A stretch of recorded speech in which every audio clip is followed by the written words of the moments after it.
بسم اللہ الرحمن الرحیم۔ محترم ناظرین،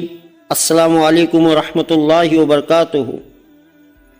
محترم ناظرین، ایمان کے بعد سب سے بڑا حکم اور سب سے بڑا عمل اللہ کے نزدیک نماز ہے، اور قیامت کے دن اللہ تبارک و تعالیٰ ایمان کے بعد سب سے پہلے نماز کا حساب لیں گے۔ محترم ناظرین، جس طرح نماز کے اہتمام پر اللہ کی طرف سے وعدے ہیں، اسی طرح نماز میں سستی کرنے پر اللہ کی طرف سے وعیدیں بھی ہیں، یعنی سزا بھی ہے۔ تو آج کے اس ویڈیو میں ہم یہی جاننے والے ہیں کہ اللہ کے نماز کے اہتمام پر کیا وعدے ہیں اور نماز میں سستی کرنے پر اللہ کی طرف سے کیا وعیدیں ہیں۔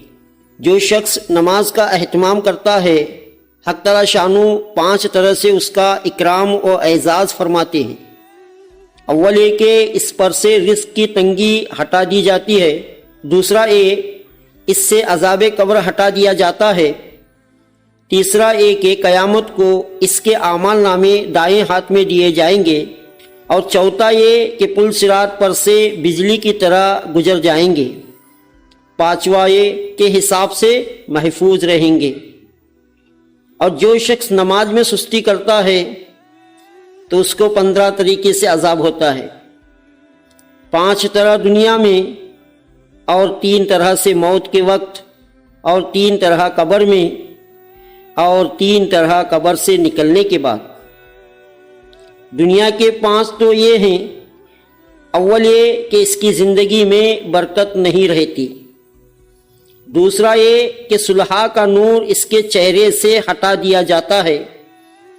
تیسرا یہ کہ اس کے نیک کاموں کا اجر ہٹا دیا جاتا ہے، چوتھا اس کی دعائیں قبول نہیں ہوتی، پانچواں یہ کہ نیک بندوں کی دعاؤں میں اس کا استحقاق نہیں رہتا۔ اور موت کے وقت کے 3 عذاب یہ ہیں کہ اول ذلت سے مرتا ہے، دوسرا بھوکا مرتا ہے، تیسرا پیاس کی شدت میں موت آتی ہے، اگر سمندر بھی پی لے تو پیاس نہیں بجھتی۔ قبر کے 3 عذاب یہ ہیں، اول اس پر قبر اتنی تنگ ہو جاتی ہے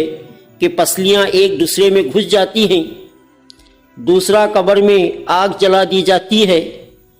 تیسرا قبر میں ایک سانپ اس پر ایسی شکل کا مسلط ہوتا ہے جس کی آنکھیں آگ کی ہوتی ہیں، اور ناخن لوہے کے اتنے لمبے کہ ایک دن پورا چل کر ان کے ختم تک پہنچ جائے۔ اس کی آواز بجلی کی کڑک کی طرح ہوتی ہے، وہ یہ کہتا ہے، مجھے میرے رب نے تجھ پر مسلط کیا ہے کہ تجھے صبح کی نماز ضائع کرنے کی وجہ سے آفتاب کے نکلنے تک مارے جاؤں، اور ظہر کی نماز ضائع کرنے کی وجہ سے عصر تک مارے جاؤں، اور پھر عصر کی نماز ضائع کرنے کی وجہ سے غروب تک، اور مغرب کی نماز ضائع کرنے کی وجہ سے عشاء تک، اور عشاء کی نماز کی وجہ سے صبح تک مارے جاؤں۔ جب وہ ایک دفعہ اس کو مارتا ہے تو اس کی وجہ سے وہ مردہ 70 ہاتھ زمین میں دھس جاتا ہے۔ اسی طرح قیامت تک اس کو عذاب ہوتا رہے گا۔ اور قبر سے نکلنے کے بعد 3 عذاب یہ ہیں،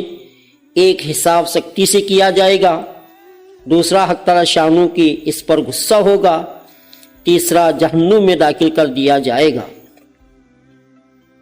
تو محترم ناظرین، اللہ تعالیٰ مجھے اور آپ کو نماز کا اہتمام کرنے کی توفیق عطا فرمائے۔